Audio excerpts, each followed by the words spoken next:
first heard about the collapse of Highway 40 near Weber Falls, Oklahoma from 5 News this morning. We brought you the story only minutes after a barge collided with the bridge, sending 3 sections of the highway tumbling some 60 feet below to water. Now our coverage continues as salvage and repair operations get underway. Thanks for joining us this evening, everyone, here at 5 News at 10 o'clock. I'm Lydia Joseph. More on that collision. Now, for a large part of the afternoon, recovery workers have not been able to do their jobs at the accident scene. There have been concerns about the stability of that collapsed bridge. Recovery workers have kept clear in case those damaged sections were to fall, but now the broken bridge has been reinforced and recovery efforts are underway. 5 News reporter Sean Boland has the latest on those efforts. He joins us now live from the scene. Sean, what do you know? We're at the Webb Falls search area, where actually we are just about a half a mile or so from where the bridge fell into the water. Now, so far, search and rescue teams have been turned. They have stopped searching for the night. They will resume in the morning when there is light. I can tell you so far that they've recovered 3 victims, and they also have recovered some horses that were stuck in a horse trailer. They recovered several cars that they've actually pulled out of the river, as well as 2 semi-trucks. Now, the bodies were taken to the Tulsa Medical Examiner's office. Well, they will be examined, and so hopefully they can get some IDs for the families involved in this. The latest is that the National Transportation Safety Board has taken over the investigation. They will be, of course, looking into causes of the crash, why the barge actually hit the bridge. There's been some speculation that there was a lot of bad weather that may have caused the crash. Now, the Coast Guard has also been involved in the rescue efforts. They've had dive teams down looking for bodies, and they had this to say about the search and rescue effort. If we're still out there, then there's still hope. And we're going to continue to search for these people as long as we can until we find them or until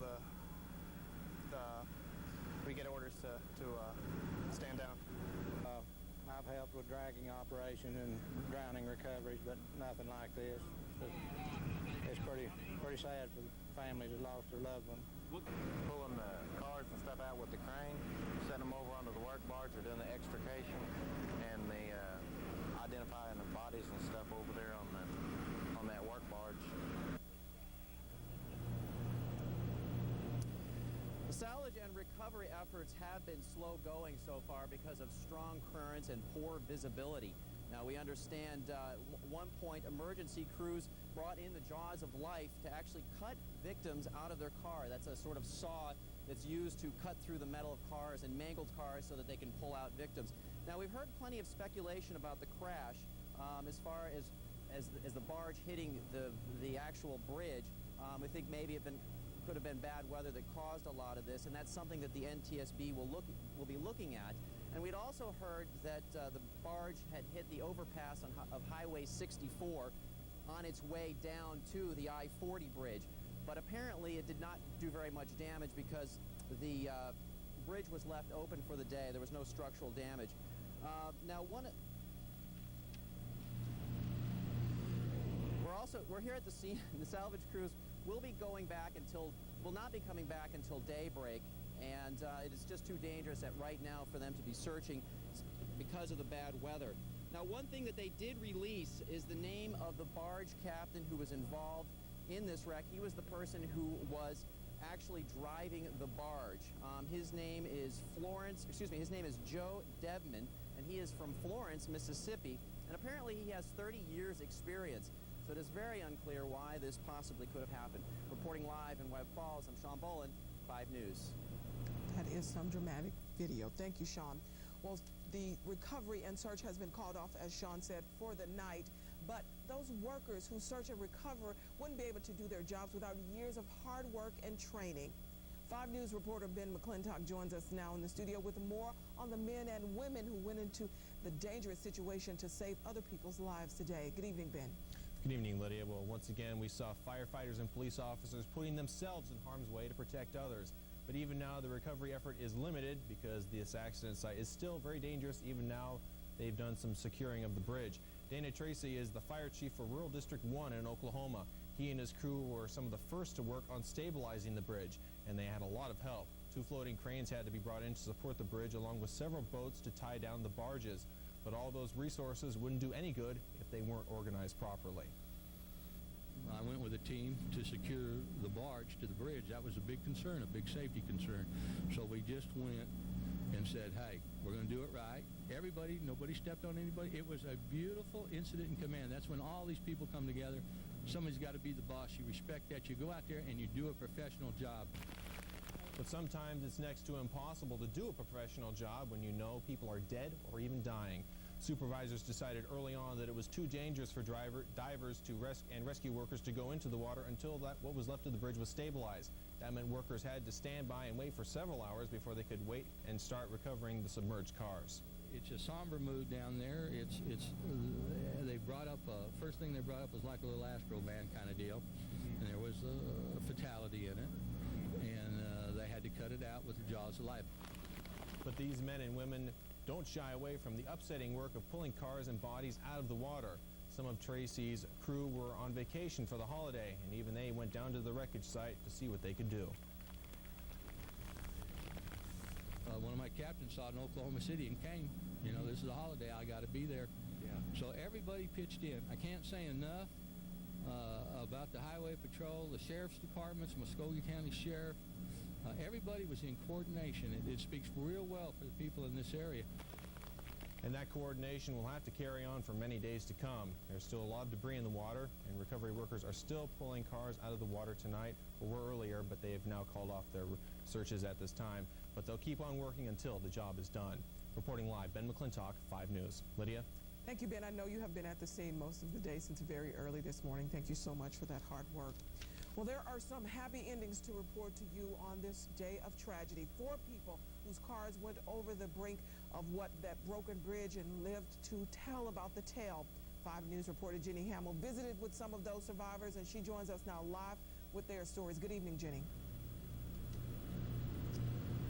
Well, Lydia, it's estimated, this morning when 600 feet of the I-40 bridge collapsed, it's estimated that about 7 to 9 vehicles plummeted 60 feet into the rushing waters of the Arkansas River. Of those vehicles, there were 5 that were lucky enough to escape the incident with their lives. 1 was admitted to a hospital in Salisa, and 4 others were admitted to the Muskogee Regional Medical Center. Of those 4, 1 truck driver, James Billiou, a 62-year-old truck driver out of Conway, Arkansas, suffered severe head injuries when his semi rolled off the bridge and into the waters. His niece was at the medical center today, and she told us a little bit about James Billiou's harrowing experience. Well, he said he was at the very top. There was no time for him to brake. He said he didn't even have time to stop. He just went straight down. Actually, as he was coming up, he got caught underneath the barge, and so he had to, fight to get around that. And actually, a fisherman that was there is the one that saved his life. Like, he threw him a life jacket, and then they pulled him out. Oh, we owe him everything. He saved his life. The others admitted were a couple in their 60s, Max and Goldie Alley, who plummeted in their car into the Arkansas River. Goldie was released with superficial wounds, but her husband was in critical condition with a broken back and 2 broken vertebrae. Now, 1 other truck driver fell into the river. That was 37-year-old Rodney Tidwell, who at about 7 p.m. today was due to be released in fair condition. So, of those that plummeted into the river, there were 5 that were lucky enough to escape this harrowing situation with their lives. Now, there was 1 other person who was admitted into the Muskogee Regional Medical Center, and that was actually the pilot of the tugboat that was towing the 2 barges that crashed into the bridge. Now, a spokesperson for Magnolia Marine, which owns the tugboat and the barges, said in a press conference earlier tonight that the pilot probably blacked out, and that was the reason why the barges crashed into the bridge. So investigations of that will begin tomorrow as soon as daylight picks up. Reporting live for 5 News, I'm Jenny Hamill. Thank you so much, Jenny. Well, Garrett Lewis was also out this morning about doing some reports for us. He was also in the weather in the Live Max 5 Doppler Storm Center tracking the weather. Garrett, what's the weather going to be like tomorrow? I think we stand a chance for some more showers and thunderstorms throughout the morning hours, then yet again some stronger storms throughout the evening hours. Let's look at Max, though, and I'll show you what's going on now and a lack thereof of storms. As you can see, clear skies across Max right now. A little bit of a blurb towards Fayetteville, but I don't think any rain actually occurring right now. We're going to look for another complex of storms to develop and roll through southeast Oklahoma and pretty much die out before it reaches into southwest Arkansas. As we take a look at temperatures across the area, we put them into the upper 60s and lower 70s across northwest Arkansas. 72 in Sallisaw, 69 in Fayetteville, 70 in Rogers, 66 in Clarksville, 72 in Fort Smith. But don't let the rain-free skies on Max fool you. As we take a look at the regional radar, you can see a line of storms marching eastward. I think, though, that these will start to weaken just a touch before they actually make their way into our area. We are not under a slight risk, and if we do see any severe weather, it will not be organized and will be scattered. Large hail will be the primary threat, much like we saw earlier today across Crawford County. As we take a look at parts of the live Max 5 Doppler radar, I want to zoom into the area again and give you an update on the road condition that's going on across the area. Now, I'm going to take a look at some of the alternate routes if you were planning on using the I-40 bridge in your travels. Now, of course, keep in mind throughout the next couple of months, and there's no telling how long this is going to take to fix this, we are going to be seeing significant road delays, and as we move Max down to the south just a little bit, I'm showing you State Highway 9 and State Highway 2. This is the road I'm suggesting that you take. The reason being is that this completely bypasses all of the traffic and all the activities that are north of the area. I'm going to highlight it just a little bit for you and show you that if you're making your way, you want to go down, first down 59, which is just off to the right, and then travel down parts of Highway 9. Let's pop up the ESS for you if we can and take a look at that and show you what we're talking about here as we go to that graphic for you. I got a graphical display of showing you what's going on across the area. If we go to that in just a second, you'll travel up Highway 2 this way, and that's actually the best way to travel to make your way around Interstate 40. So, Lydia, the travel concerns will be going on over the next couple of months. There it is for you. That's exactly what I was drawing on Max. It's just a little bit more widespread. It gives you an idea of what we want you to do. If you can actually travel to the Sallisaw area, go down 59, catch Highway 9, travel westbound, go north on Highway 2. And Lydia, I traveled that several times today, and it wasn't that bad. I mean, traffic speed limits were about 45 to 50 miles per hour the whole way, sometimes 65 miles per hour, but I think the general rule is 50. And if you're doing any travel, please don't speed. There's a lot of people out on the roadways. Of course, thousands of people cross that bridge every day, and those roadways are going to be jam-packed throughout the next couple of months until we get this bridge fixed. So, Lydia, we'll continue to bring you updates on the traffic and on the weather. We'll have your complete forecast coming up in a couple of minutes. Thank you, Garrett. Well, Oklahoma Governor Frank Keating called this day a very sad one, and he spoke to 5 News after surveying the damage on I-40. The Republican governor also said the loss of life is especially troubling this Memorial Day because those involved were, in many cases, families traveling through Oklahoma from all across the country. Memorial Day weekend is traditionally marred by a high number of deaths due to auto accidents, higher even than most other widely traveled holiday weekends. Governor Keating said he realizes that the damage to I-40 will be a hassle to many drivers. Road, and it is going to cause a lot of inconvenience, but with the congressman's help and others, we'll try to get it up as quickly as can be. But it's certainly a major thoroughfare across the United States, and to have it disrupted is not good news for commerce. Authorities also say that construction on the bridge could take anywhere from 6 months to 2 years to finally be completed. Now, as 5 News has been telling you throughout the day, dive teams are still hard at work throughout southeast Oklahoma tonight. It's been called off the search actually for bodies following the I-40 bridge collapse. It happened when a barge rammed into the bridge's support columns. CBS's correspondent Jim Acosta is in Oklahoma with the latest. The search for victims is never easy, but where Interstate 40 once crossed the Arkansas River, it's a balancing act, literally. The barge that rammed into this bridge, causing it to collapse, is now holding it up, so recovery teams can look for bodies. This car and its deceased passenger were the first to be pulled out of the river. Searchers know this is just the beginning. Pretty tough. You know, there's people in those cars and their families, and it's hard to lose them. Witnesses say the barge collided with the bridge's support pillars, and a chunk of the highway above gave way, plunging at least a dozen vehicles 75 feet into the water. We could still see dust and off from that, and I saw 2 cars go off into the water. They said there's a lot more than that, but it's horrible. Fishermen and nearby residents managed to rescue 4 people. One of the survivors, a trucker. He said he was following a truck, and it just disappeared in front of him, and that he tried to stop, and he couldn't get stopped.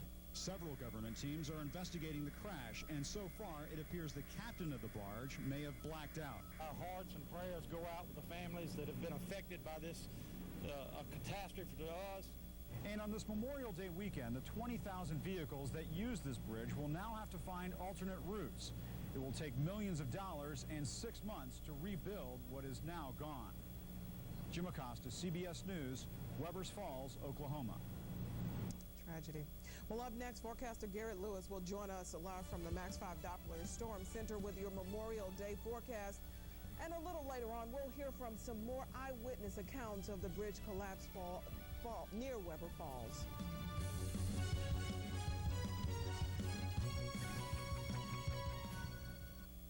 You're watching 5 News at 10 with Lydia Joseph.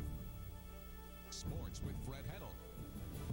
And live Max 5 Doppler weather with Garrett Lewis. This is 5 News at 10.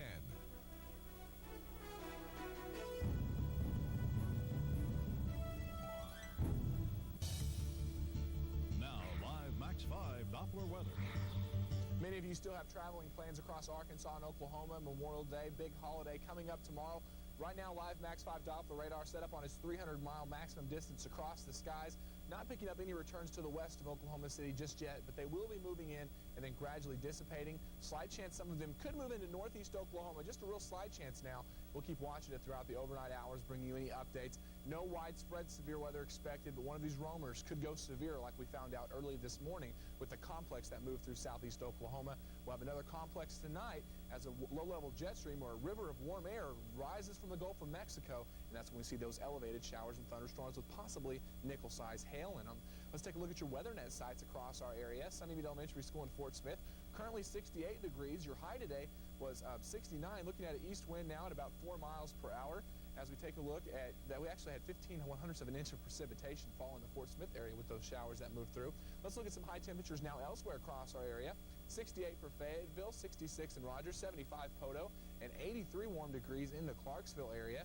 And as we take a look at your currents, currently into the upper 60s, 69 Fayetteville, 70 Rogers, 66 for Clarksville, 72 Fort Smith. So it's a relatively comfortable evening outside. Temperatures are pretty nice, and they will continue to be nice over the next couple of days, but we have a big rainmaker in the forecast. In fact, some soaking rain in the next couple of days. Right now, regional radar, here's the line of showers I was telling you, marching towards the east, and it's really kind of ill-defined. I mean, there's not a whole lot of action with it. What you see is what you get, and this is more of a stable air mass. So once this line starts to gradually creep towards the east, it's going to dissipate, but nevertheless, we do stand the chance of seeing showers, a few thunderstorms tonight. Keep it here. We'll be the first to tell you, as always, if any showers and thunderstorms do turn severe. As far as the clouds are concerned, there's that complex that started this morning, and then there's those clear skies that we enjoyed. Wasn't it nice outside? Beautiful sunny skies. It warmed up nice as well. We look off to the west, though, and there's those showers and thunderstorms and the overspread of clouds moving in. So it looks like Memorial Day promises to bring cloudy skies. We expect another complex to form tonight, mainly over southeast Oklahoma and southwest Arkansas. Again, don't think widespread severe weather, but an isolated severe weather event or isolated storm or two is possible. That will move throughout the overnight hours into tomorrow morning, and then by your Tuesday, this low pressure parks itself in Oklahoma. It's got lots of moisture to throw around in the air. We're going to see a pretty big rain event setting up. The upper level dynamics that actually guide this low are not there, so the low is just going to sit there over Arkansas and Oklahoma and spin, and it's going to pump up Gulf moisture. Could be looking at a flash flooding event come Tuesday and Wednesday, and we'll keep you posted on that. Your county cast for northwest Arkansas puts overnight lows into the upper 50s, high temperatures tomorrow into the upper 70s, and once again, a 40% chance of storms late tonight. That's with that line that I showed you earlier. By tomorrow, you can expect some scattered showers across the area, high temperatures in the River Valley, lower 80s for Van Buren and Fort Smith, and once again, a slight chance of showers tonight with that line making its way east. Scattered morning and afternoon showers for tomorrow across parts of the Ouachitas as high temperatures flirt with the 80-degree mark, 81 Mena, 79 for the Waldron area, 80 for Danville. And as we look at your 7-day forecast for northwest Arkansas, Memorial Day for the most part, with the exception of those morning showers, looking dry but cloudy, and then some possible strong storms moving through Monday night. Tuesday and Wednesday just look downright sloppy. If you can't avoid it, maybe make your holiday a 5-day weekend instead of a 3-day weekend. But many of you aren't going back to work tomorrow. So you can sleep in tomorrow, sleep through the storms that are rolling through, maybe get something done tomorrow afternoon, because you're not going to be able to get it done Tuesday, Wednesday. The wet weather finally moves out by Thursday, though, and promising to bring Friday, Saturday, and Sunday a little bit of drier and warmer weather. And Lydia, we are moderating. Look at the temperatures back into the 80s. Before long, we'll actually see temperatures get into the 90s. The sun angle, guys, is as high now as it is in late July, so make sure you wear that sunscreen if you do have any outdoor activities planned come next weekend. Lydia? Thank you so much, Garrett. When we return, we'll talk to some of those who say they saw today's tragedy unfold. Plus, we'll introduce you to a man who says he knows for a fact that a second barge damaged the U.S. Highway 64 bridge just north of I-40. He says it was hit earlier in the morning by a separate barge. How does he know? Because he says he saw it all happen. Stay tuned for his story when we return. 5 News at 10 is sponsored by Bynum's Furniture Row of Springdale and by Hankey Brothers Siding and Windows.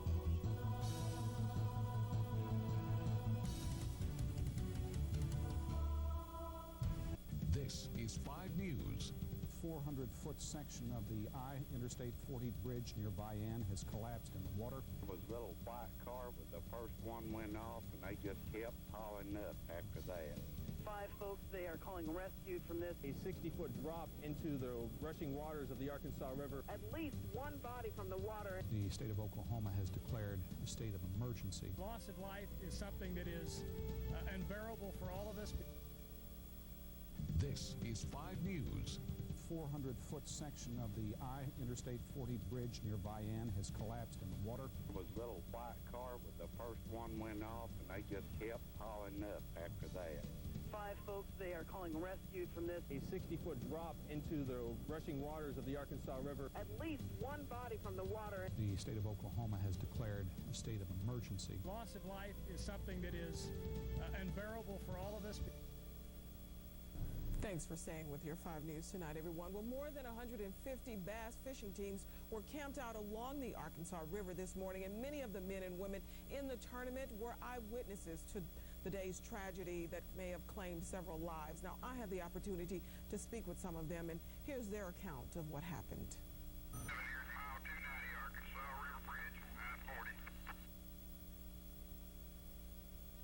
Having his morning cup of coffee, Donald Gaither heard the crash that sent several motorists to a watery grave. Gaither says seeing people plucked from the water looked like a battle scene. Just like using a war zone, I guess, because there's blood all over them. While standing on private property, our cameras observed what appeared to be a body being pulled from the water and placed in the disaster recovery vehicle. Since the accident, traffic is being diverted over the Highway 64 bridge. Earlier reports from the area indicated that this bridge was struck also. OHP officials denied that claim, but other fishermen say around 1 in the morning they saw a different barge strike the Highway 64 bridge. Well, I was down there fishing about 1 o'clock this morning, and seen the barge coming around the horn there, and he got hung up on the sandbar, and it took him a while to get around the horn. So I just went ahead and just sat there and watched him, and all of a sudden I just heard a boom, and he hit the bridge over there. Barharn is sure that this crash was not the same barge that slammed into the I-40 bridge. Different barge than what knocked the one down on I-40. Barnhart says debris from the crash fell from the bridge onto the barge, and he worries that this alternate route may be another accident just waiting to happen. Now, we did speak with other witnesses who didn't want to go on camera with us. They say they too heard and saw the barge strike the 64 bridge earlier this morning, and debris fell from that bridge. We were unable to confirm it when we went on the air. However, since we've been on the air, Oklahoma Highway Patrol did confirm that that barge hit it, but the structure is still safe. We will continue to bring you the latest information on this story when it becomes available. Well, earlier on 5 News at 5, we introduced you to Dwayne Copeland. Now, he was an eyewitness guest to the bridge collapse with us earlier in our newscast. He and his father were fishing on the Arkansas River about 100 yards away from the ill-fated barge when it collided with the bridge. This is how he described it. What we saw was the barge headed up toward the bridge. The bridge has 2 pillars where the barge is is supposed to pass. We knew he wasn't going to make it. We started slowing down.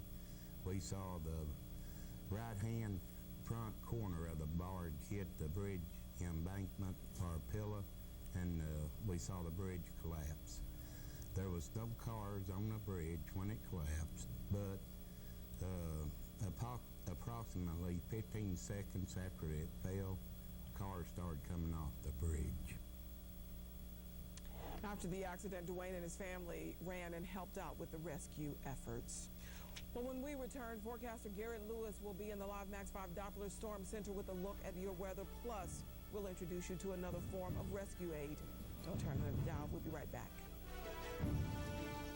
If you do plan on taking your boat out on the lake tomorrow, here's a look at that lake forecast for you. Just about every lake is at or above average, with the exception of Beaver Lake, still way above average, over 8 feet above average. But that's not stopping a lot of boaters from getting out there. And if you do go out there, remember to keep the basic rules in mind. Wear that life jacket. Don't drink out on the boat. And go a little extra slow when you're making your way to that destination to make sure you get there safely. Could see a few showers roaming about. It's in response to that line you're seeing off to the west. That'll be moving through the morning, so tomorrow morning expect scattered showers and thunderstorms, about a 30 to 40% chance, and then more wet weather rolls in by tomorrow evening. And fortunately, Lydia, it looks like this next round of storms is going to hang with us for a while. Not as much a severe weather threat as it's going to be a flash flooding event over Tuesday and Wednesday, and then we finally get rid of the showers and thunderstorms for your Thursday and Friday. So it looks like we have some rain in the forecast, Lydia. We'll track it for you and bring you precipitation updates throughout the week. Okay, may hamper the cookout tomorrow. That's right. Thank you, Garrett. Well, rescue workers have been on the job nonstop since the I-40 bridge collapsed just before 8 this morning, but they're getting help themselves. Now, the Salvation Army was there to lend a helping hand. After this crew received the call, they loaded up their mobile trucks with foods, drinks, and other supplies they could get their hands on. Their purpose to keep rescue workers replenished and energized. And this crew will be patrolling the area around I-40 bridge throughout the night. But that's not the only crew that will be out. There should be at least 2 or 3 other units that are here as well. Okay. There's also a permanent Salvation Army station set up at the media center at the Love's truck stop just west of the collapsed bridge. Well, stay with us. We'll have a final word when we return. Thank you for tuning in to your 5 News at 10 tonight. Now be sure and wake up with 5 News this morning, tomorrow morning, where we'll have the latest developments from this morning's accident. Everyone is asking that you keep the victims of this tragedy in your thoughts and prayers tonight. Have a good evening, everyone. We'll see you in the morning, bright and early. Bye-bye.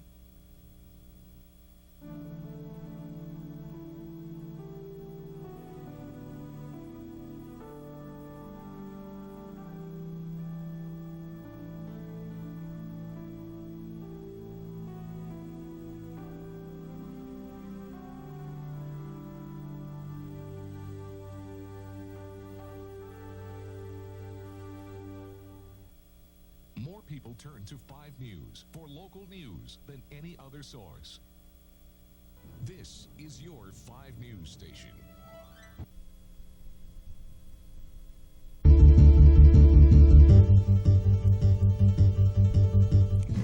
The holiday weekend came to a deadly halt this morning when a tugboat crashed into a bridge on I-40, sending an unknown number of motorists to their death. Good evening, everyone. Thank you for tuning in for our special edition of 5 News. I'm Bridget Schultz. We'll be going live from 5 until 6 tonight without any commercial interruptions. Well, 5 News was the first to bring you this tragic news of the collapse of the I-40 bridge, and Ben Deasy has been there all day covering the recovery efforts. He has more in this report.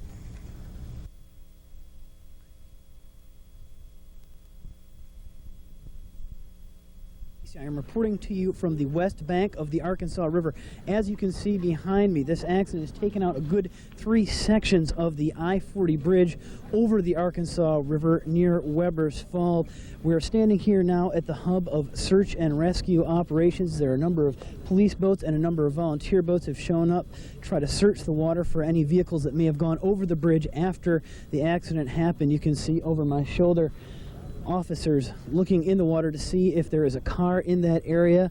Police boats have also been searching a submerged semi all morning long, trying to see if there are any survivors in that vehicle.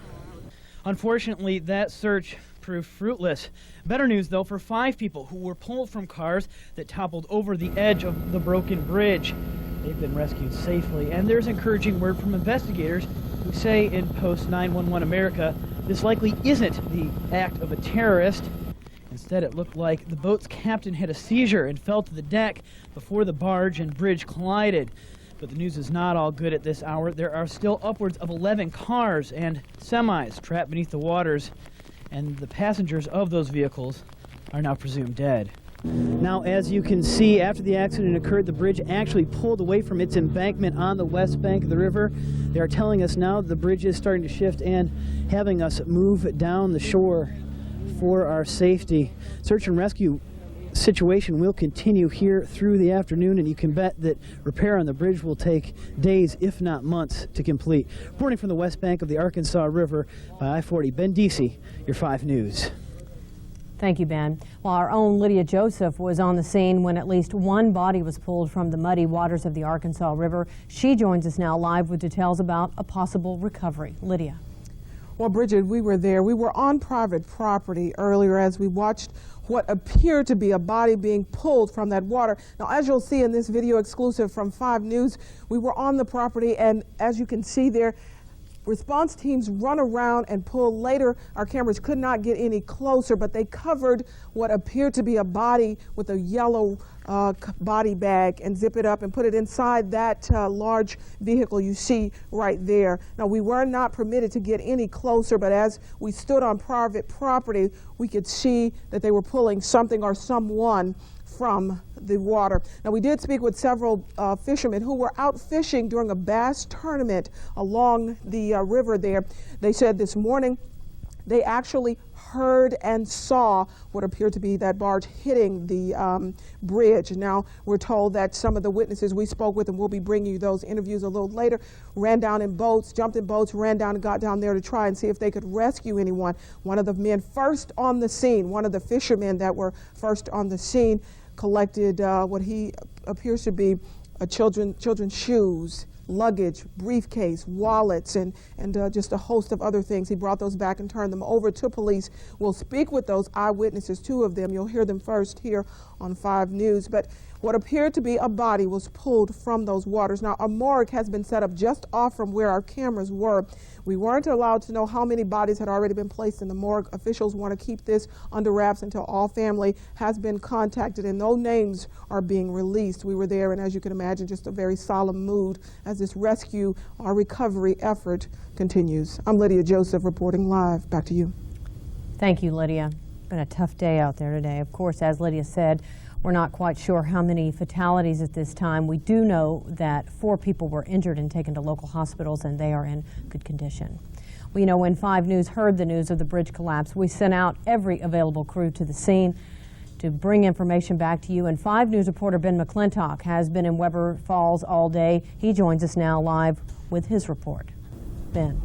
Well, Bridget, if I could, I'm going to actually start off with a few facts and figures about the bridge at this time. We found out from an Army Corps of Engineer that the bridge is just under 2,000 feet long from one end to the other, and they apparently lost 4 sections when these barges crashed into the support pylons and caused them to collapse.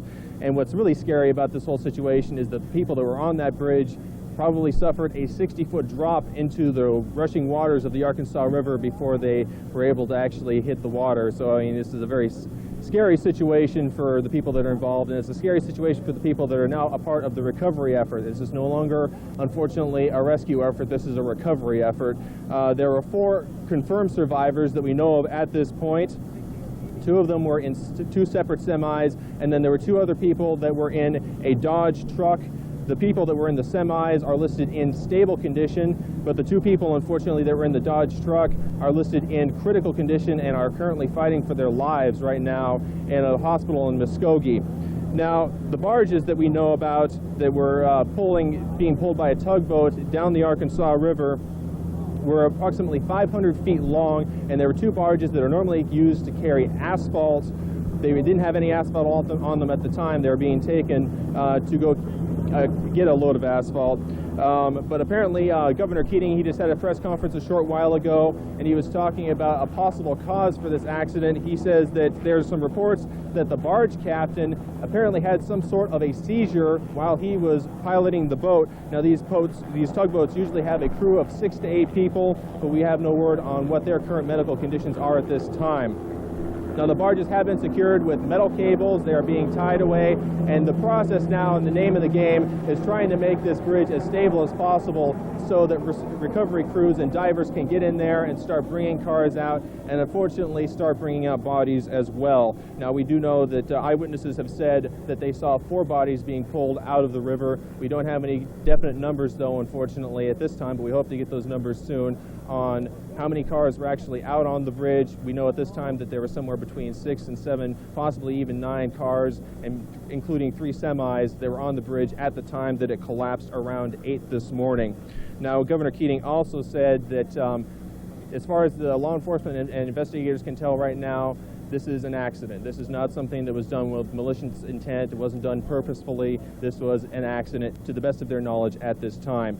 Governor Keating also called this a tragic human accident, and he's declaring this a disaster area, and that would make us eligible for federal funding to help with the reconstruction of the I-40 bridge. Now, the traffic in this situation is just atrocious. It's really bad because this is one of the main arteries that goes east and west through Oklahoma, and so they're rerouting traffic. So the name of the game is just be patient out there if you have to drive, and we'll have further details as they develop. Bridget?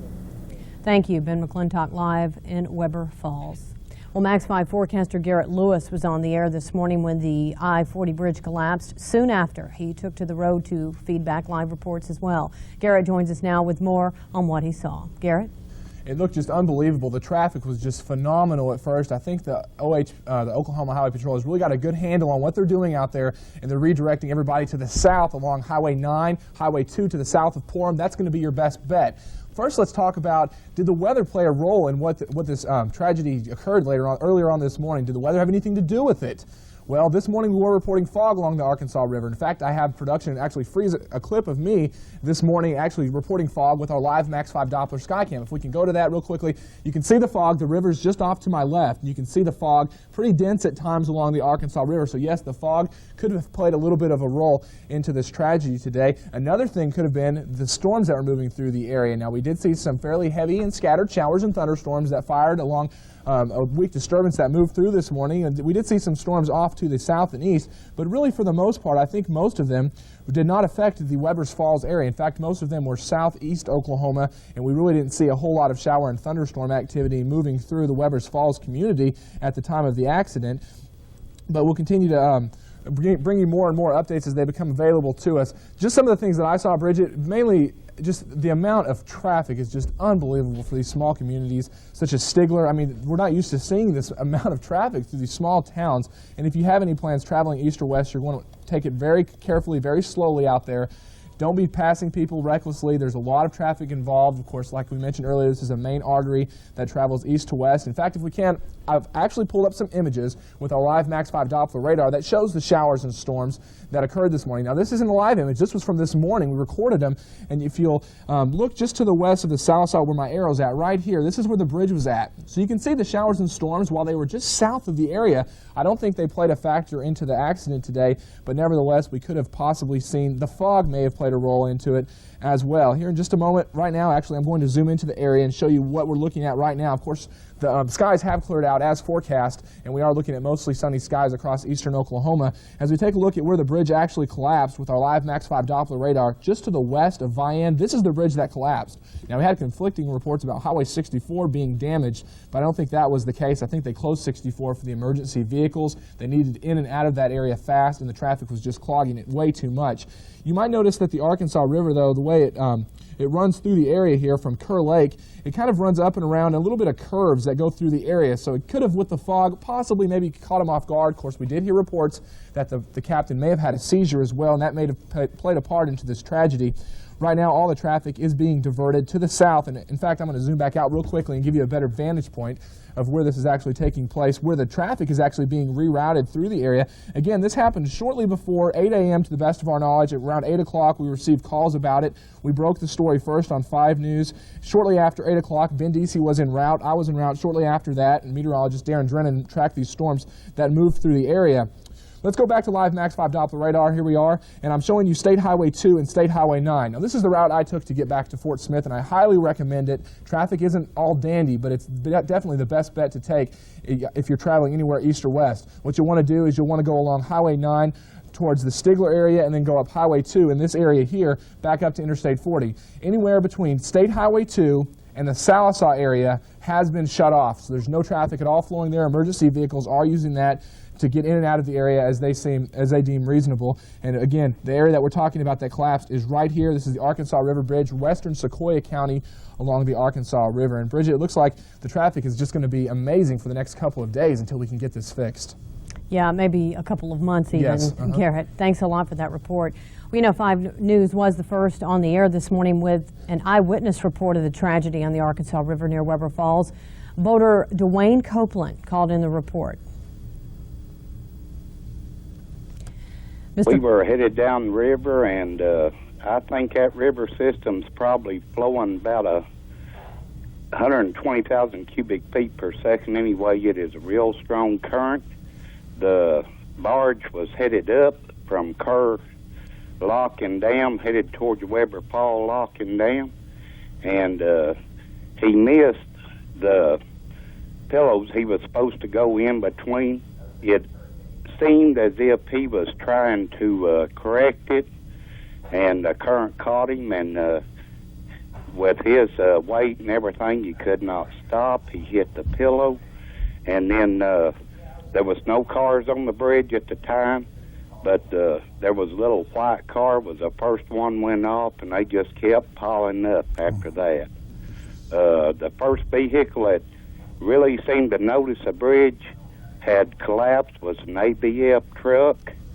He hit his brakes, and he started in slow. He rode it all the way down. He was westbound, and they just kept piling one after another on top of each other. Mr. Copeland will be joining us live later in our special coverage with more on what he saw this morning, and he has an amazing story to tell. We have a live report now from Jenny Hamill with more details on today's tragic Memorial Weekend accident and the cleanup efforts that are already started. Jenny. Thanks, Bridget. Well, I'm standing on the west side of where the bridge collapsed, essentially where the media circle is, and Ben McClintock reported on some of the things that Governor Keating said about the collapse. I want to touch upon what this means, having a bridge of this size collapse, what it means for vehicles and river transportation. Essentially, we know that the I-40 is an interstate freeway, a major commerce freeway, 18-wheeler semis going over this every day. They estimate that 20,000 vehicles cross this bridge a day. So with a 2,000-foot bridge and over 600 feet of that bridge having collapsed this morning, that obviously is to the detriment of transportation throughout the country. What they're estimating, they have the NTSB, the National Transportation Security Board, coming out at 6 or 7 this evening to do a full investigation of what happened, and not only that, to see what this means for the future of the bridge repair. And what they're looking at now is 2 piers of the bridge have been completely destroyed, and that essentially is underneath the platform, the piers that hold up the bridge. 2 of those have been destroyed. 1 has been tilted, so we've got 3 non-functioning piers. They're looking at, hopefully, and this is very optimistic, they're looking for the bridge to be fixed in about 6 months. So for the time being, this section of the river is closed, and they also estimate that about 4 million tons of cargo goes under this bridge a year.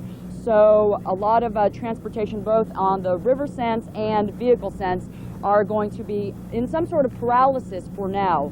And for the immediate point, Governor Keating had mentioned that they had stabilized some of the barges with cable and were stabilizing sections of the bridge so that the divers could go back into the river and assess what kind of cars, they estimated 7 to 9 cars down under the water to see if they can salvage any of the cars. And at this point, obviously, all rescue's over, so it becomes a recovery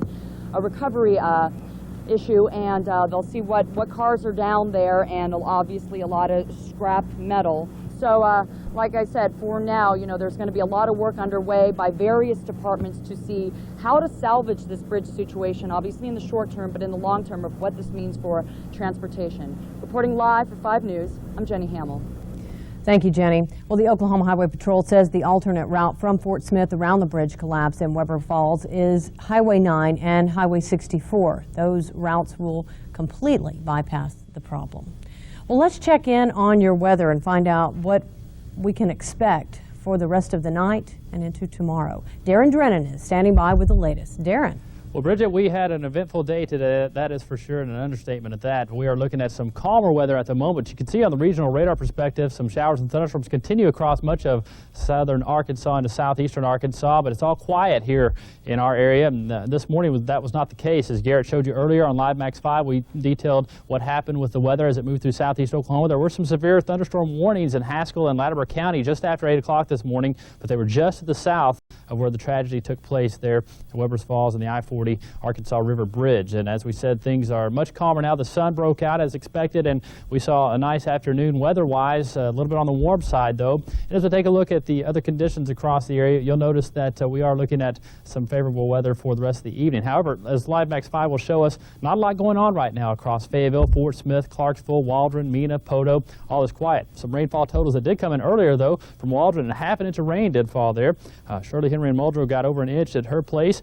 We're looking at Hartford and southern Sebastian County got about 0.2. That was called in by Deborah Rodriguez there in Hartford. And by the way, Doris Grace called that in from Waldron. So some of our weather watchers did get some nice totals for the afternoon, or for the morning, that is. But most of the rain is now well off to our east, and that's where it'll stay. Now, there's a complex that could develop overnight in parts of southern Oklahoma and move our way. We'll detail that for you coming up on the regional radar perspective. Let's go back to our graphics and show you that we will see, again, most of the rain well off to our east, but for the most part, we're going to see the regional radar, the forecast map show this area of thunderstorms overnight will move our way. And as that happens, there's going to be a chance late tonight, mainly areas south of I-40, for a chance of showers and thunderstorms, and we're keeping our eyes on this very closely. Now, this upper level low pressure system well out to our northwest was actually going to start sinking over the next 48 hours. As it does, it's going to stall out.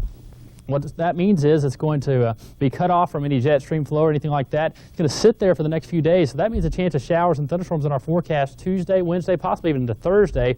But again, tomorrow looks okay in the afternoon. Maybe some storms in the morning, but then Tuesday on into Thursday, chances for showers and thunderstorms each day of this upcoming week. We're going to keep our eyes on it closely for any severe weather or anything like that. But right now, things don't look too bad as far as severe weather is concerned. But the rest of the night should be pretty calm outside. Your sun will set around 8:24. At 7 o'clock, we're going to see mostly sunny skies continue and pleasant temperatures, a little bit on the warm side, though, low to mid 70s. 10 o'clock, mostly clear skies, 67 to 70 for those temperatures. And by 12 midnight, we will see temperatures in the mid 60s mainly, with partly cloudy skies starting to build in. And don't forget, by late tonight and tomorrow morning, across southeast Oklahoma and the Ouachitas, we do have a chance for some showers and thunderstorms, and we'll monitor that situation. Join me in the morning for the latest on that. Here's a look at your 7-day forecast. You can see Memorial Day looks a little bit wet in the morning, then the afternoon and evening we should be okay, but overnight, tomorrow night into Tuesday, we have another chance for showers and thunderstorms, and it could be a wet week. Temperatures should be in the 70s mainly the rest of the week. Near 80, though, tomorrow afternoon in northwest Arkansas. Overnight lows in the 60s. And for the River Valley and the Ouachitas, in the morning, you may need an umbrella. Best chances are tomorrow night into Tuesday and then Wednesday as well. Temperatures in the 80s for the most part the next few days. Low 80s on Thursday, mid 80s back on Saturday and Sunday, and overnight lows in the 60s. So we do have some mild to warm weather continuing for the next several days, and we are going to see that the potential for rainfall exists late tonight in southeast Oklahoma and the Ouachitas, then tomorrow night into Tuesday, Wednesday, and possibly even Thursday, about a 20% chance then, but best chances will be Tuesday and Wednesday of this week. So we're going to need an umbrella for the rest of the next few days with this weather situation developing. And I believe alternate routes is what we're going to talk about right now, because many of you, maybe from out of town, have somewhere else to, if you're needing to get back home, back towards the west.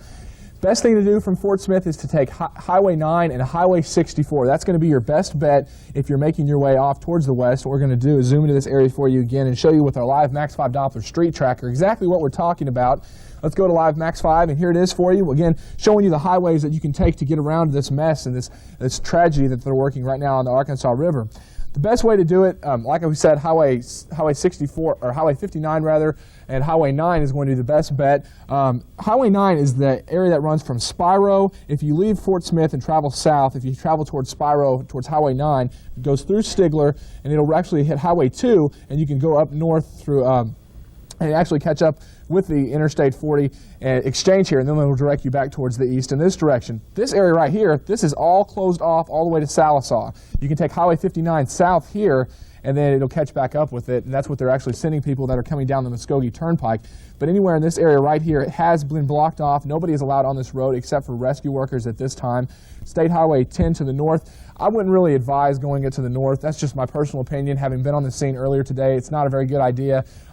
This place is an area that is needed for rescue workers, and that's their main route to get to the hospitals. I'm not exactly sure. Maybe we'll get some information on exactly what hospitals they're taking these injured victims to. I think we've said 4, possibly 5 has been pulled out already. The rescue workers are on the scene, as I mentioned, also state highway workers trying to get that bridge secure so we can actually get back in there and try to correct the damage that was done. I'm going to zoom in a little bit here in just a second. I want to show you the current that flows along the Arkansas River as well. They're actually taking the victims to the Muskogee Regional Hospital, so that's why the northern part is not the best place to be. The current, what we learn always in geography, is that the current is going to flow on the outside of the river. It's going to be strongest right along the curves, right along this area here. Now that could have played a factor as the Arkansas River is flowing this way. The current would tend to speed up right through here, and if they're traveling upstream, it could have presented a little bit of a problem to them. Right now, though, the reports are saying possibly a seizure. We'll have to let you know on that. Again, just updating you, if you guys have to travel westbound, this is what's causing your traffic delays. You want to avoid this at all costs, allow several extra minutes. This is going to be, folks, this is going to take a long time to fix, possibly even months until this is corrected. Keep in mind, if you're traveling westbound, take Highway 9. If you get on Interstate 40, you're actually going to have to get off and go down 59 south. And you take Highway 9, hit Highway 2, and then go north. And that's going to be your best bet to go back up with Interstate 40. If you're going through Muskogee Turnpike, a little bit of a different scenario there. You're actually going to have to pass it and then come back on Interstate 40 to get back towards that direction. So, Bridget, definitely some traffic delays to put up with over the next couple of months. We'll let rescue workers and construction crews get in there, stabilize the situation so they can indeed rescue anybody else that is still in the river and correct the situation just as quickly as possible. Most definitely. Thank you, Garrett. Well, we now have another interview with an eyewitness to this morning's tragedy.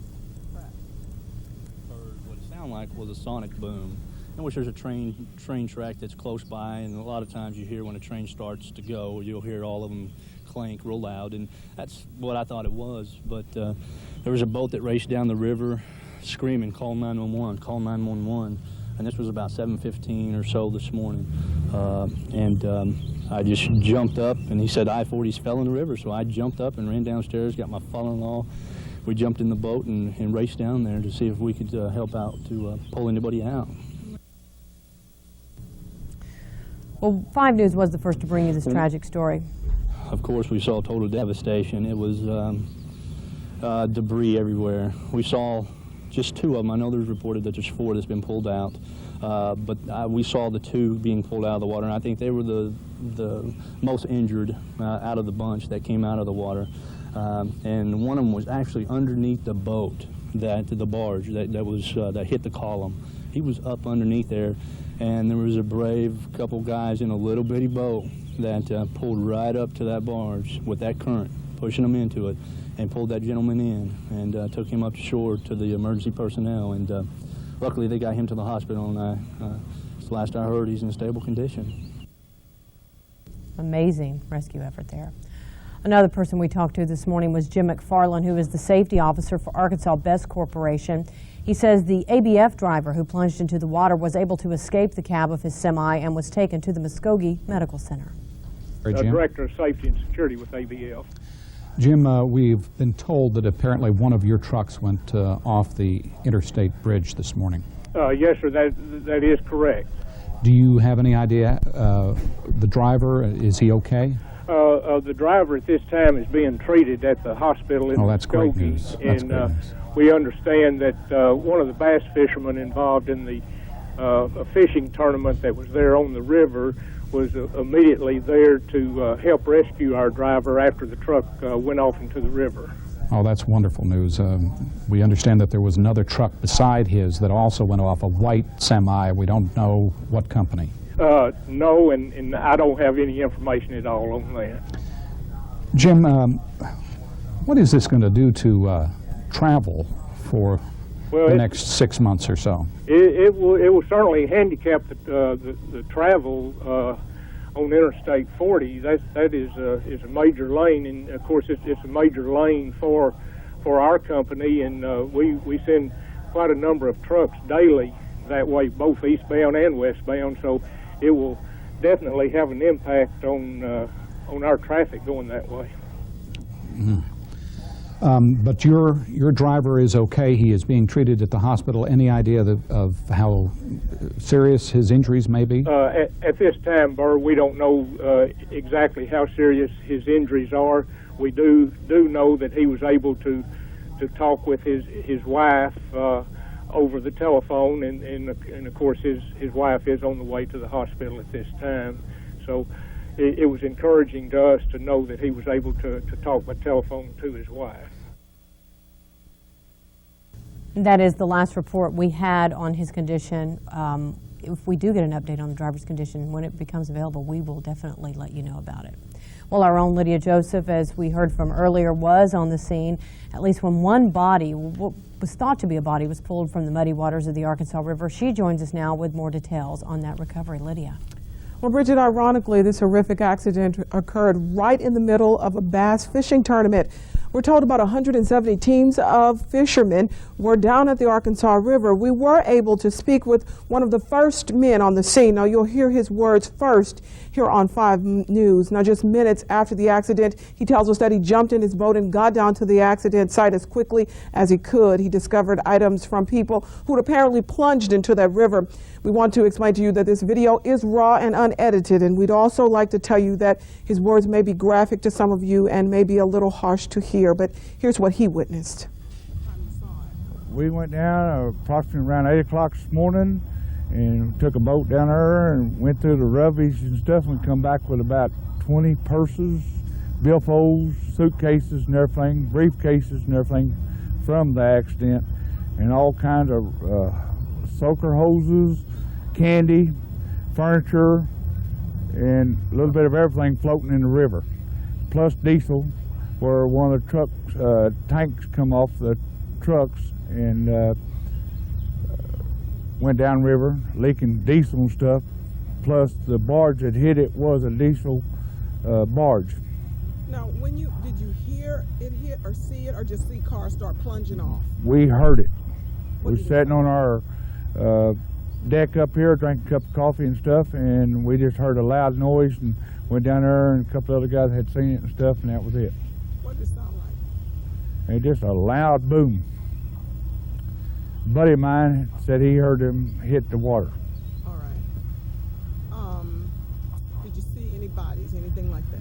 Not when we unloaded the boat down there. They brought 3 bodies in from a bass tournament on boats, and that's all I seen. What was this like? A couple of gentlemen had a lot of blood on them and stuff, and that's all I can tell you. That's all I know. What was it like for you to see it? Just like using a war zone, I guess, because there's blood all over them.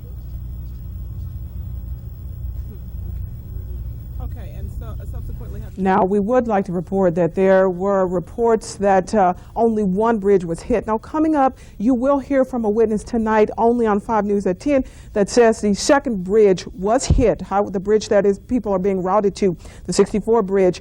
Officials told us that that bridge was not struck by a barge. We have a witness who was out during the fishing tournament who says that bridge was hit. He witnessed that bridge being hit. That is the bridge that traffic is being routed over to. So we'll hear from him exclusively on 5 News tonight. He says he witnessed that bridge being hit before the second bridge was hit and plunged, where people plunged into the water. I'm Lydia Joseph reporting live, 5 News. Lydia, I was just wondering, on that bridge that you're talking about there, we had heard that bridge was possibly hit about 1 this morning. Is that what you're talking about? That is exactly, Bridget. Now, I spoke with Oklahoma Highway Patrol, and they had told us where the traffic was derailed and routed to that was not the case, that bridge had not been hit. The reason they routed traffic that way was because that bridge was old, and they cut it down to 1 lane, and that bridge was old, and they didn't want to put too much weight on that bridge. We got down as close as we could to the actual site and spoke with a witness. He says that is not true. He witnessed a bridge being hit before this horrific accident. He said the 64 bridge was hit first around 1 o'clock this morning. He says he was out fishing and witnessed that bridge being hit. Now, if this is true, it might be a little frightening because that is the bridge that all of the traffic is being rerouted to. So as you can imagine, if that bridge was struck, all of this traffic going over it, may make it even more unstable. We will hear from him coming up tonight on 5 News at 10. Any idea if it was the same boat that hit it? He doesn't think so. I asked him, was it the same boat? Do you think it was the same boat? He wasn't sure. Yeah. I asked him to tell me what exactly he saw. We got as close to the columns where he says he thought he saw cracks there. We got as close to them with our cameras as we could without getting into trouble. We were on private property and we didn't want to step over where we were allowed to go. But the witness says that is not true. He saw the first bridge struck by another barge around 1 o'clock this morning. And of course, we know the I-40 bridge was hit around 8, close to 8 o'clock. Thank you, Lydia, for that report. Well, 5 News reporter Sean Boland is one of a dozen reporters covering today's disaster at Weber Falls. He's going to join us in just a moment by phone. Right now, though, I believe we're going to talk with... Okay, I'm sorry about that, everyone. We are going to talk to Sean now. Sean Boland standing by live in Weber Falls. Sean, what can you tell us? Yeah, hi, Bridget. We're at Weber Falls, which is about a mile north of where the bridge collapsed, and I can tell you that Haskell County officials have closed down the river in both directions. In fact, they have forced all the boats in the river out of the water, and there was actually a bass fishing expedition which... And some of those bass fishermen were able to actually assist in the rescue of people who had fallen into the water. So it was good that they were able to do that. Now, they said that they had closed down the river because of debris and oil or gasoline that is floating down the river because of the wrecked vehicles that went into the river earlier today. Now, the town has basically been shut down. All the media has been forced into a truck stop area away from the area, try to get everybody away from that part of town, away from the riverbanks, and they're also going to be, looking, of course, for any bodies doing that sort of recovery, and they don't want anybody in that area. Now, I can also tell you that as we drove in, Route 64 into Weber out of Fort Smith was not crowded at all. So if you are trying to travel and you are trying to get through I-40 in this area, Route 64 is a good place to go because there really has very little. And again, we're at the media scene, and I can tell you this has really become a national story because obviously I-40 is a major thoroughfare for the entire country, and there are literally 100 journalists, trucks, helicopters, all kinds of people here that are covering the story. So it really has become a major story, and of course something that will affect the northwest Arkansas area as a lot of transportation comes through this highway, and we'll certainly be feeling the effects of the traffic for some time to come. Okay, thank you, Sean Boland, live in Weber Falls. We appreciate that report. Each of our reporters in different scenes and trying to check out and let us know the latest of what's happening and what's happened today. Now let's go back to Darren Drennan. Darren. Yeah, if you're just joining us, we do have some nice weather out there after such a tragic morning. The weather turned out beautiful, at least in the atmosphere. We are looking at clear conditions right now across all of northwest Arkansas, eastern Oklahoma, mostly sunny skies to speak of, but that was not the case this morning. Those storms that did affect southeast Oklahoma near Weber's Falls did produce some showers and thunderstorms there, but it was just before the accident that some storms were headed that way, and it doesn't appear that the storms had an influence on that particular tragedy. However, there's a possibility of some fog there this morning. We'll try to get the details details, more on that later. Here's a look at the current conditions right now on the regional radar. You can see we do have those showers well off to our east, and it's all quiet here. Let's go to live Max 5 Doppler radar, and you can see this is the storm path this morning. It was to the northeast, but this was actually from about 7:40 to 8:45 that you're looking at right now, and we have the arrow right where the tragedy took place on the I-40 bridge and over the Arkansas River, and it did not appear that the storms were over that area at that time, but you saw during the footage that there were some pretty strong downpours while those rescuers were getting out to some of the people this morning. And you can see from the video, obviously, murky waters there from earlier rains that we've had throughout the past few months. The rivers have all been pretty high and things like that. Let's go ahead and take a look at some other conditions. Our sky cams are going to show you this afternoon that we do have a beautiful evening outside, and it should be a nice evening for a stroll to reflect on this Memorial Day weekend. And we are going to see, again, a gorgeous forecast for the rest of the night, but some storms will return in our forecast a little bit later on. Let's take a look at your current temperatures outside.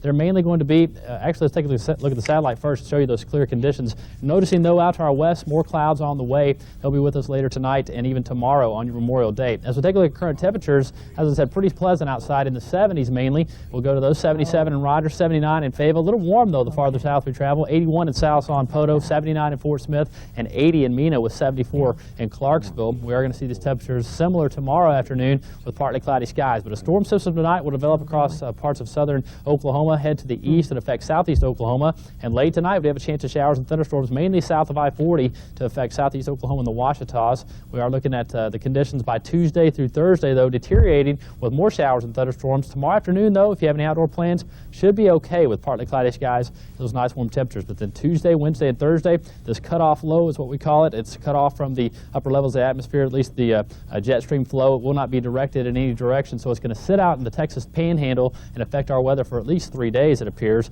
which we are going to show you showers and thunderstorms in the forecast during that period. Tonight, though, looks pretty good in the next few hours. Temperatures in the 70s at 7 o'clock. Your sunset tonight at 8:24.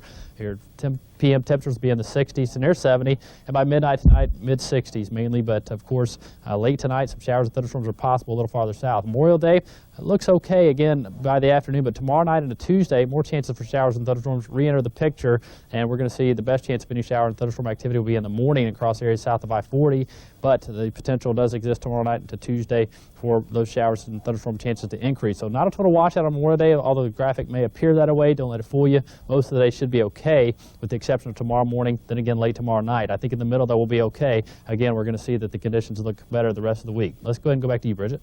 Okay, thank you, Darren. Well, we gave you a little taste of what he saw earlier, but boater and fisherman Wayne Copeland was in the boat this morning when the bridge collapsed. He joins us now live in our studio with a little bit more on what he saw. Tell us, first of all, where were you located? We were put in up in the Illinois River, and we were headed downstream. We were approximately 100 yards north of Interstate 40 bridge. Okay, tell us what you saw. What we saw was the barge headed up toward the bridge. The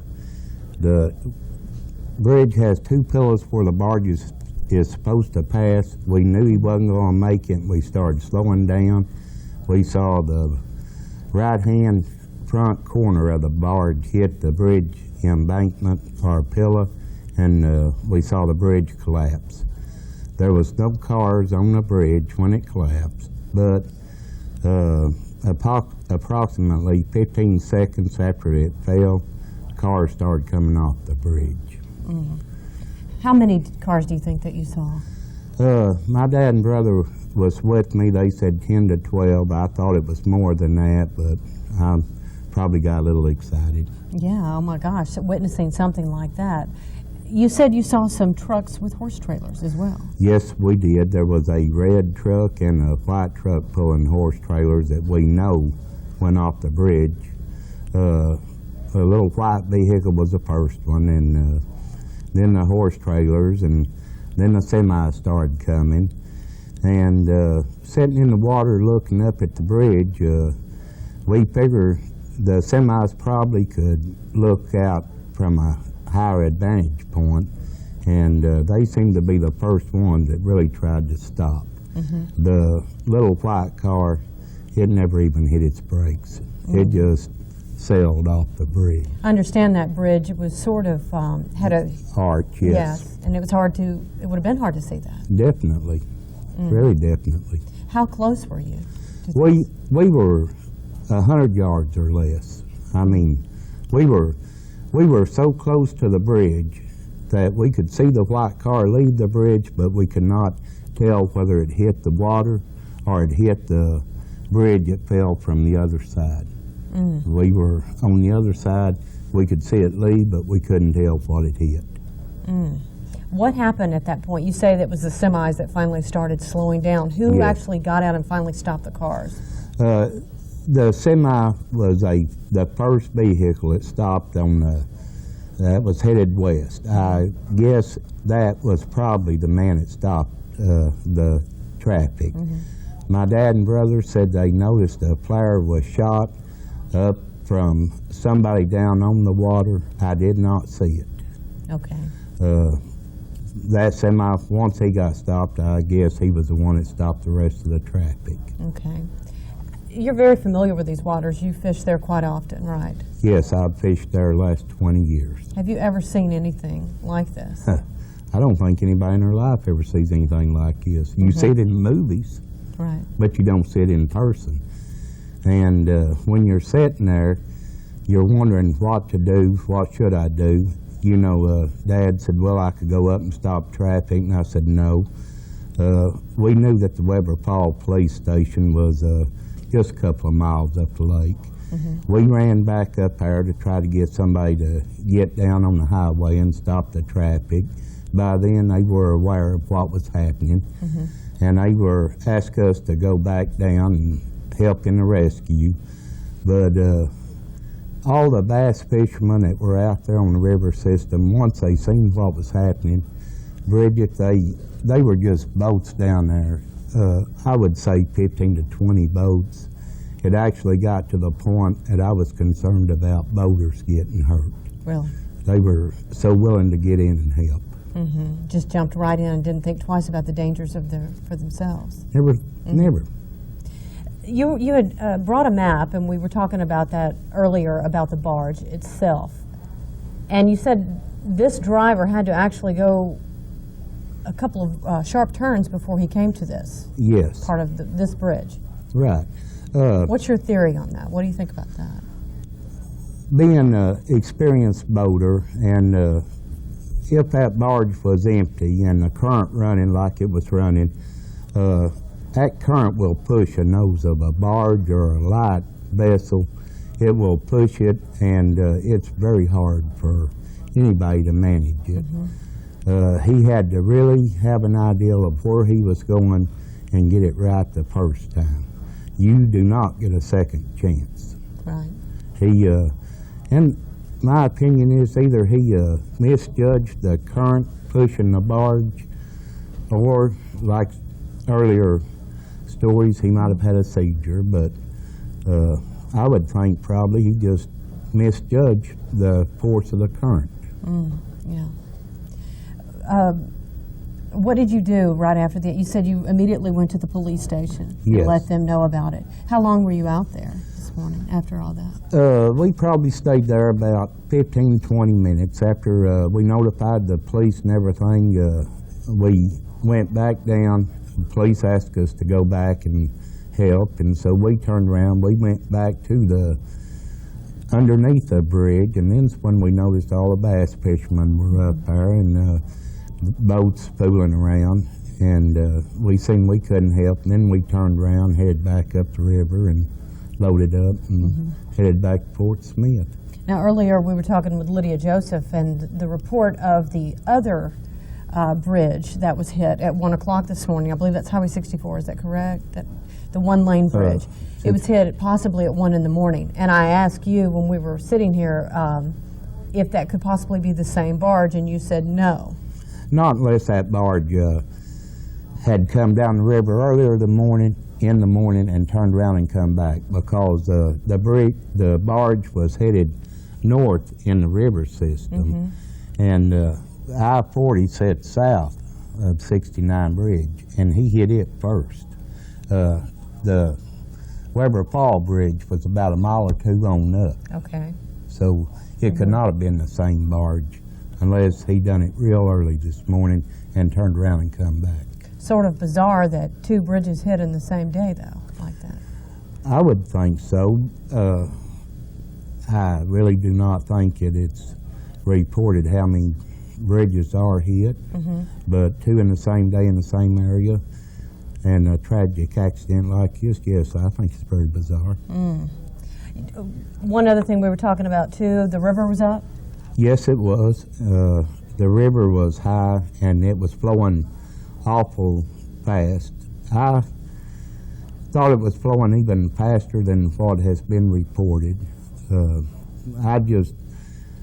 It's amazing that people get out and fight that current and everything. Surprised there's not more people injured than what was. How deep is the water in that area? It's, I guess, 15 to 18 foot deep. I know we seen divers that was standing up on the bank, but they're not out there where the bridge actually collapsed. They weren't quite out to that, Right. that part. It comes out and shelves off. And I would guess water's 15 to 18 foot deep in that area. Well, Dwayne, boy, you've had an interesting day today, and we sure appreciate you helping us out and letting the public know exactly what you saw so they have some kind of an idea what a tragic thing happened today.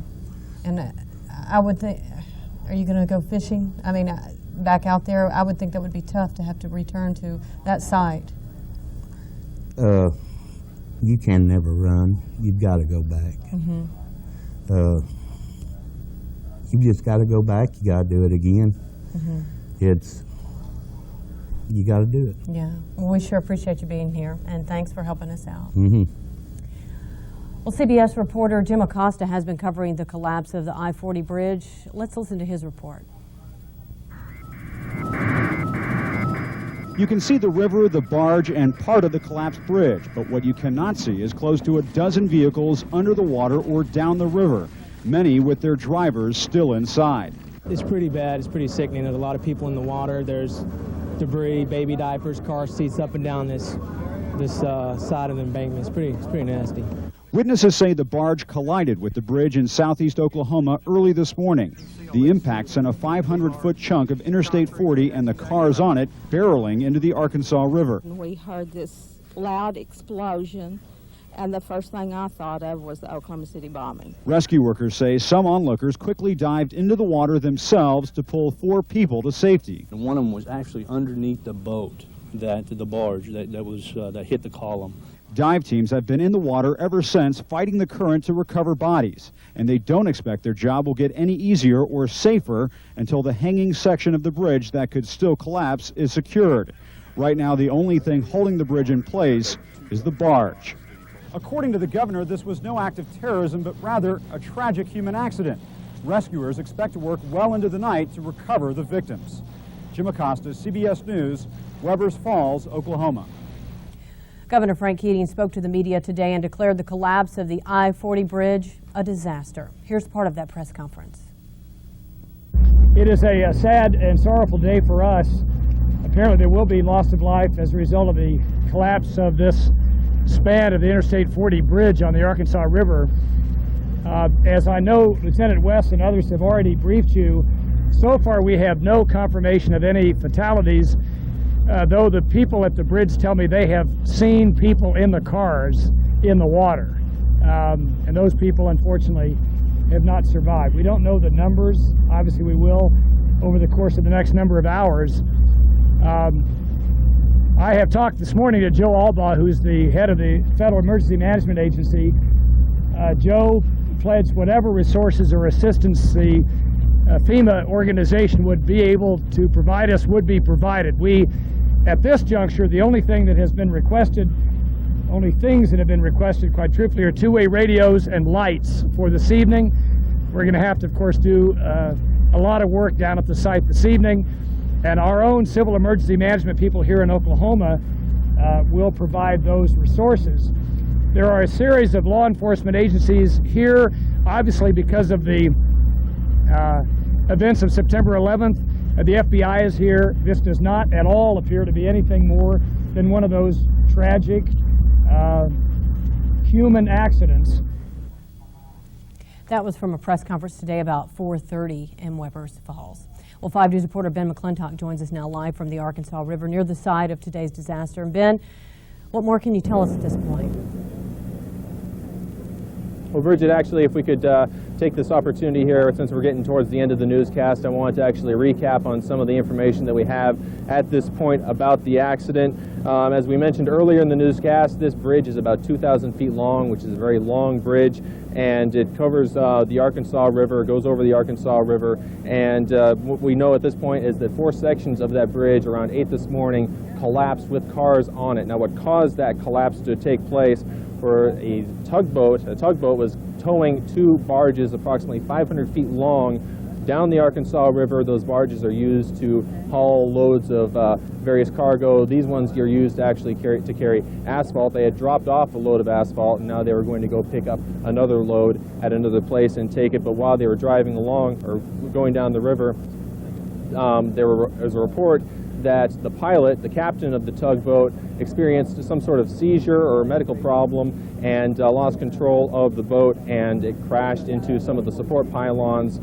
on the bridge, and that's what caused, actually not what caused the bridge to collapse, but it weakened the structure of the bridge to the point that when the traffic was going over it, it finally caused the bridge to collapse. Now, what we know at this point is that there's somewhere between, I would say, 7 to 9 cars, according to eyewitnesses, that were on the bridge when it collapsed. We don't know have exact figures at this time because they're just beginning the recovery efforts at this point, because they just now finished securing the bridge to the point where it was safe enough for divers to go into the water to try and find bodies. And unfortunately, there are going to be casualties involved with this accident, because we know at this point that at least 4 bodies have been pulled out of the river already, and unfortunately officials do expect more. Governor Keating spoke at a press conference about 4 this afternoon, a little bit past 4 this afternoon. He called this a tragic human accident, and that is what they are considering it at this time. They do not expect or believe that there was foul play involved, that it was just an honest accident, and a tragic one at that. Governor Keating is also declaring the area a disaster area, and that will make the state eligible to get federal funding to help reconstruct this bridge.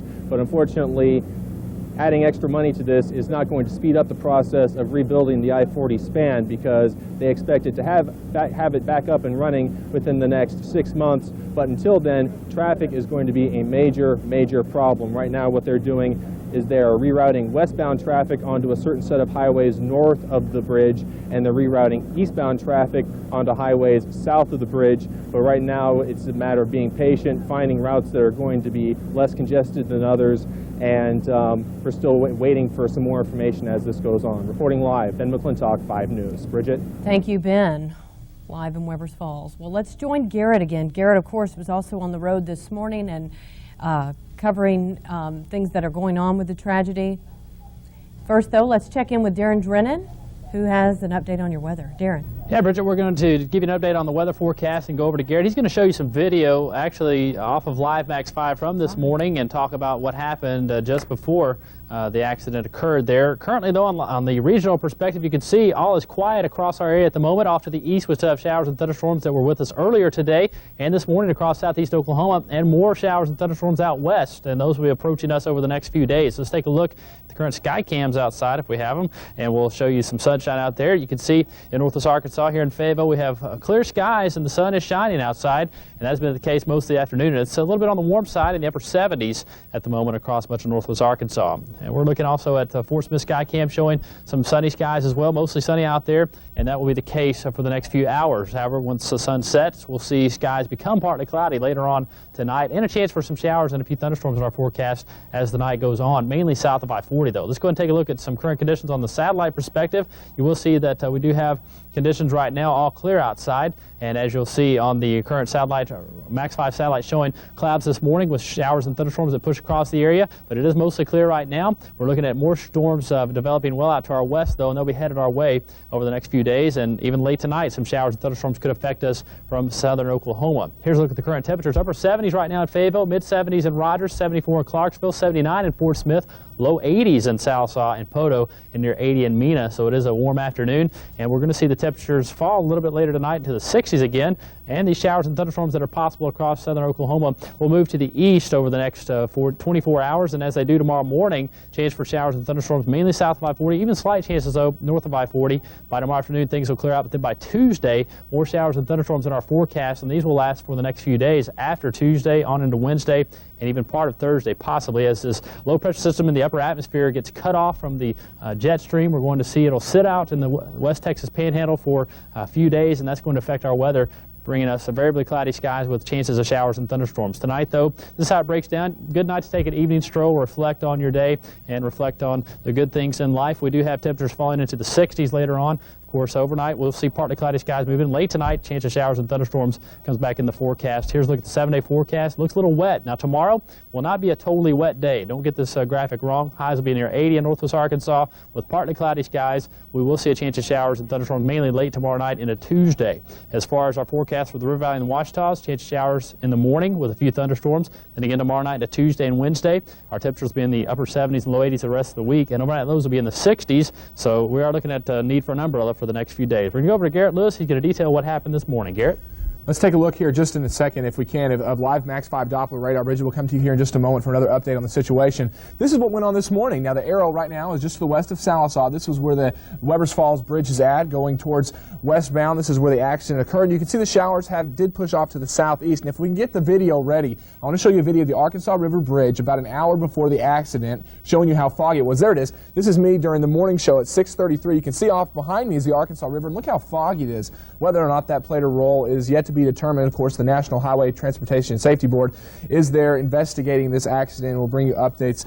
We'll bring you the updates of their investigation as soon as they become available. Some repercussions from this.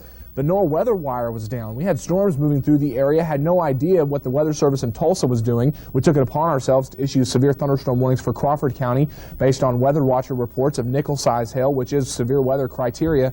Long-distance service to Oklahoma has also been pretty much dysfunctional. You can get out a few times if you can try. Cellular phones, a lot of the main cellular phone wires also went along this bridge, and they were also severed as a result of this collision of the barge into the bridge. So that's a little bit of what went on this morning with that. The Arkansas River, look how murky it is. Remember all the flooding rains we've seen over the last couple of months?